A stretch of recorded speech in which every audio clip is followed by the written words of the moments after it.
ज्यावेळी आपलीच रोगप्रतिरोधक शक्ती आपल्या शरीराच्या विरोधात काम करायला लागते, चांगल्या पेशी मारायला सुरुवात करते, यापेक्षा मोठं दुर्दैव ते काय? आणि मग अशा व्यक्तीला आजार जडतो, तो म्हणजे ऑटो इम्यून डिसीज.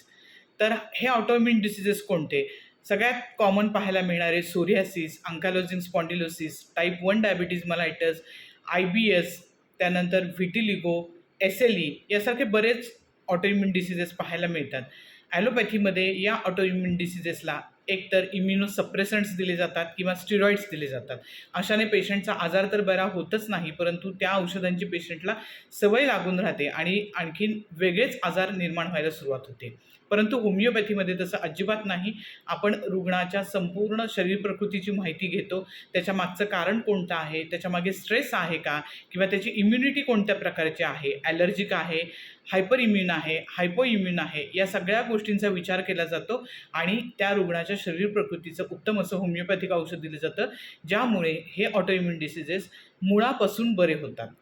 तर ऑटोइम्यून डिसीजेसचा डिटेल व्हिडिओ मी डिस्क्रिप्शन बॉक्समध्ये देत आहे. व्हिडिओवरती जरूर क्लिक करा आणि व्हिडिओ जरूर पहा.